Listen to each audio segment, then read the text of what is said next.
I saw some more people coming in. Welcome everyone. We're going to keep on moving with our program. Everyone's enjoying the different munchies on the tables. I thank everyone who was the ones helping everything to put this together. The food looks great. I'm sure it tastes great as well. So thank you everyone. If I don't get a chance to do it personally to you. Next up, I have a personal friend of mine since, I don't know, 15, 20 years now. She's known me, I think, even before I got married, right? And we have a very common thing. We're from the same small parish in Jamaica, West Indies. A place where not many people come from. St. Anne's, Jamaica, Runaway Bay. So, when we figured out that we were from the same parish, we had an instant connection. And today now we're standing side by side as both of us women of God. So it's such an honor and a privilege for me to welcome one of my bestest of friends, Miss Pastor Antoinette Paris. Yeah.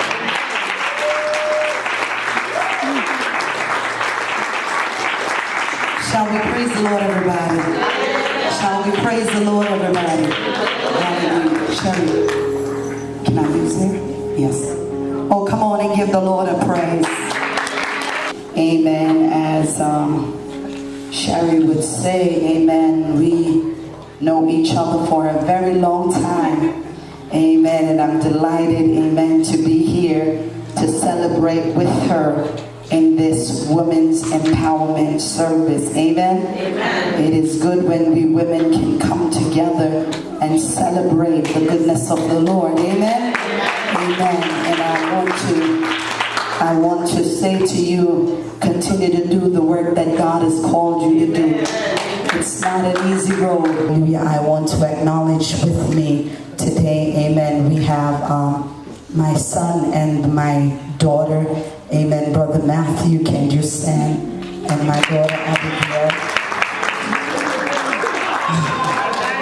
And also my spiritual daughter who drove all the way from Maryland to be with me. Sister Kalisha. Amen. Hallelujah. And we have with me Missionary Howell. Amen. One of the members from our church. Amen.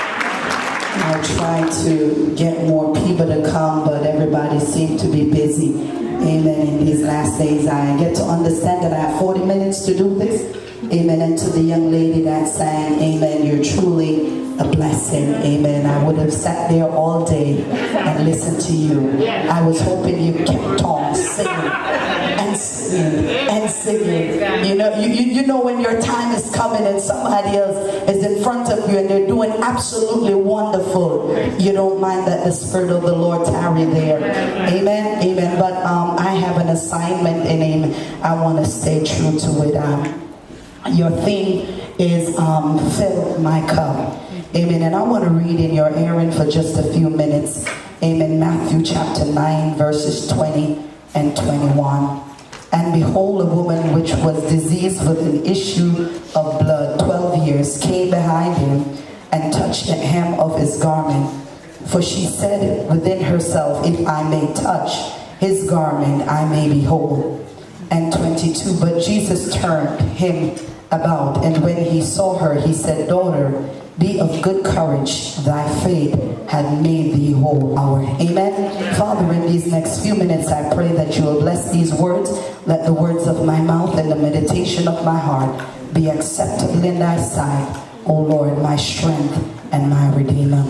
Amen. So your theme is fill my cup, Lord. Now, the reason why I chose to speak to you from the woman with the issue of blood, because I understand that somebody else is going to speak from the woman at the well. Amen. And so it's ironic that I was called first. It's very good, so that I can set the precedent for what is to come. Amen.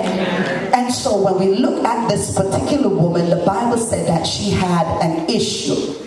Now, in order for us to have a cup that is filled with righteousness, in order for us to have a cup that is filled with the blessings of the Lord, then we have to first deal with the issues.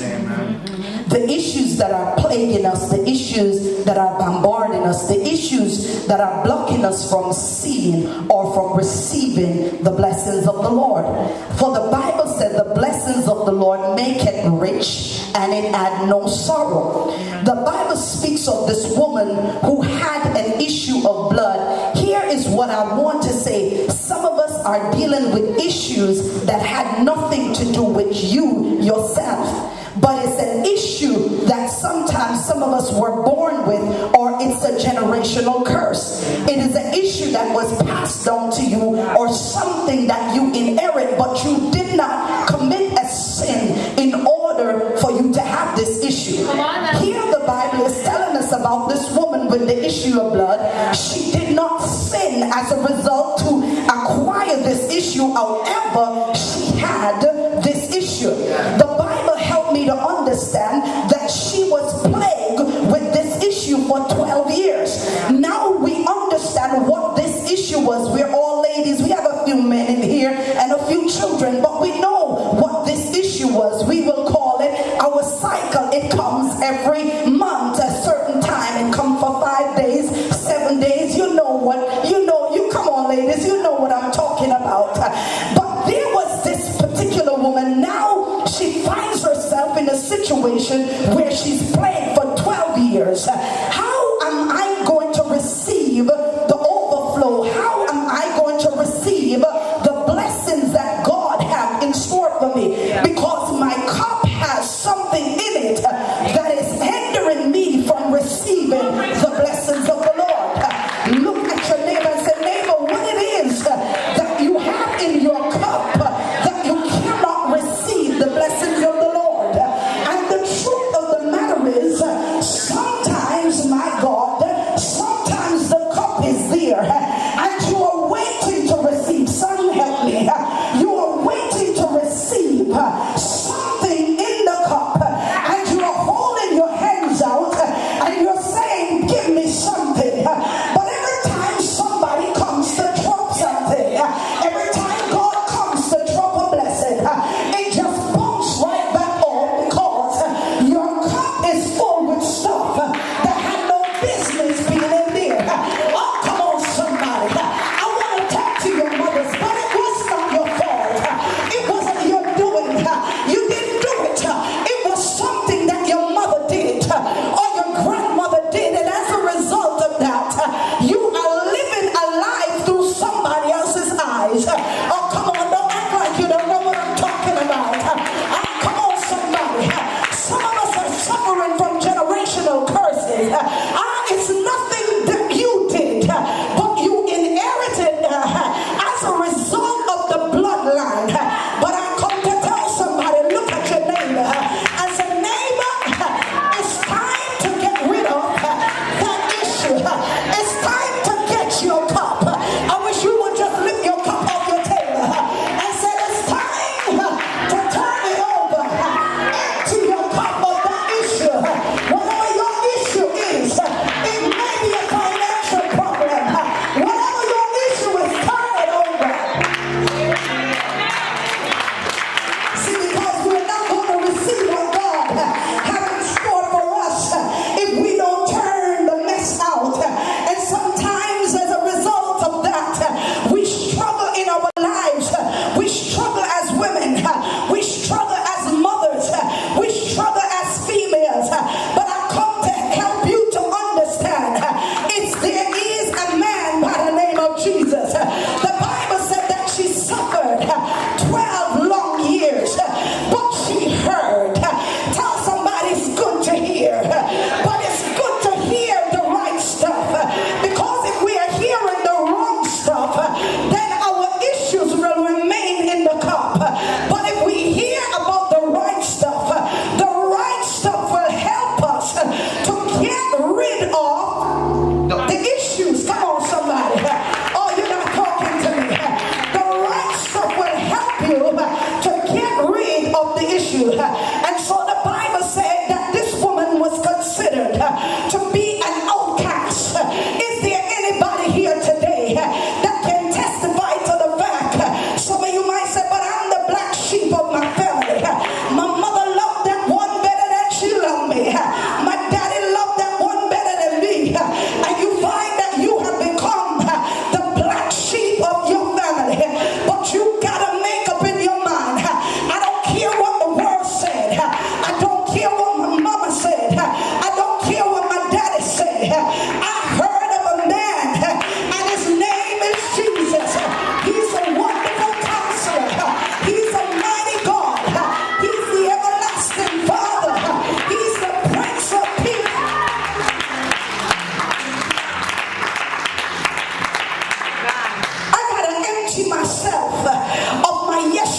to me, some of us are sitting right here.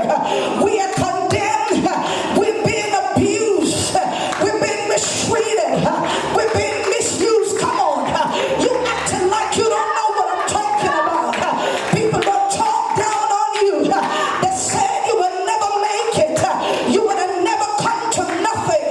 But look what the Lord has done. Oh, come on, somebody. We are fearfully and wonderfully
she had an issue that was bigger than her. Is there anybody here that have an issue today that said my issue is bigger than me? Is there anybody here that will say I got a need that can help me?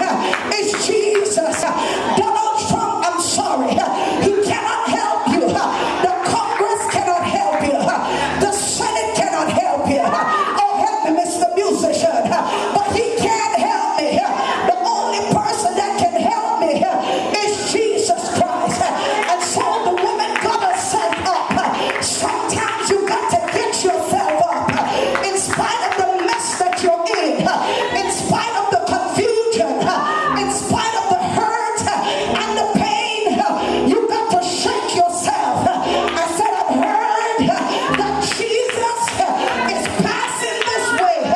And because he's passing this way, I need to empty my cup of my mess. I need to empty my cup of my issue because I need it to be filled with the blessing.